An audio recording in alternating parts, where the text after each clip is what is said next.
Fed to play whack-a-mole with the global economy. Let's look at some options.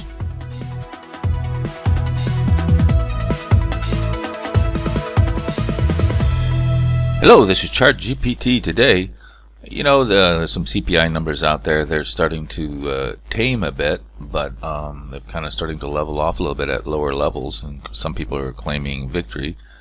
And of course, Fed is going to take a victory lap there a little bit as we speak. We'll see where they're coming. They have obviously Fed meetings coming up. Some people think they'll raise, some people think they'll hold. Let's take a look at this. First, I'll take a look at the CPI itself here. And there's been a lot of consternation. Well, when they will report core versus CPI overall.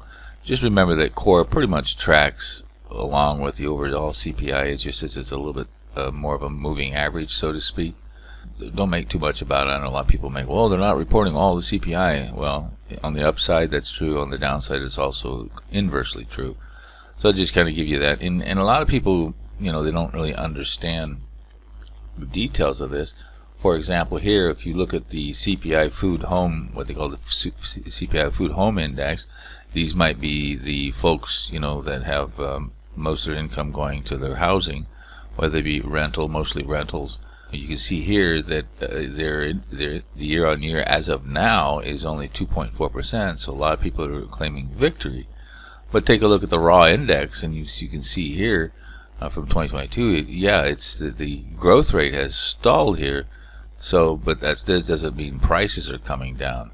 You can see that it's quite elevated, and this is the prices that have to pay for the food, and there's a variety of things from poultry, fresh vegetables, baby food, this kind of stuff. So you can see and it's kind of a mix there. So a lot of people, that are trying to say, oh, there's no inflation.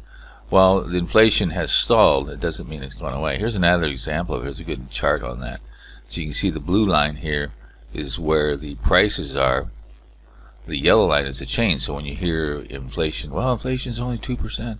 Well, yes, but you have to look at the overall trend is still up. You're just looking at the rate of change. Most people that don't understand statistics understand that. So inflation is still with us, and of course we've talked about those labor strikes that are going on and all their increases. That's going to come back, and so the chances are this is going to continue. So prices aren't coming down. Just because you see the rate coming down, prices aren't coming down. So we talked about this Fed being in a whack-a-mole situation. Let's take a look at a real-life example here. I present you this chart here.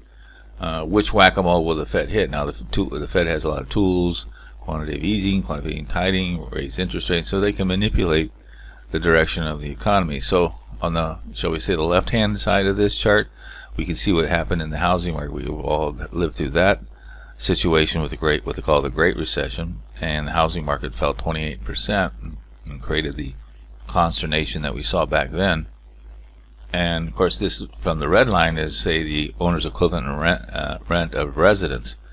And so it's you kind of look at the rental versus the actual price of the homes, and you can see the fall from the peak to trough. There was about 28% of those those brown lines. If we do that on the first chart, you can see that even with that, house prices or rentals will still rise 10%. So that's if we do nothing. But remember, that's going to be a 28% fall in houses, which is equivalent to what happened in 2008. So that's obviously going to bleed through in recession. So people say, well, there won't be any recession. Well, if there's not a recession, then you have to go to the right side scenario. If you think there's going to be a recession, you have to go to the left. So you choose which one of these you want, and that's what the Fed is going to do on our behalf. So we go to the right side of this equation. If there's not going to be any recession, let's say the housing market only drops 10%, but then you're going to have to see a rise in rentals by over 35% to get back to the mean. So you got to pay me one way or another. It's a whack-a-mole. If you don't believe there's going to be a recession, the right side of this screen is what you're going to look at. If you believe there's a recession, and a significant recession, you believe the left. So this idea that you can have something, you can have no inflation and no recession, it's just nonsense. It's not. These numbers will eventually back to their mean. Take a look at the AI's the description of how percentages can fool you in terms of when prices go up and when prices go down. The same number doesn't necessarily equal the same amount. And also take our online poll. Which one of these whack-a-moles do you think the Fed is going to do? Are we going to induce a recession, or will inflation go higher? You can't have both. Which way do you think the Fed will head? And don't forget to subscribe.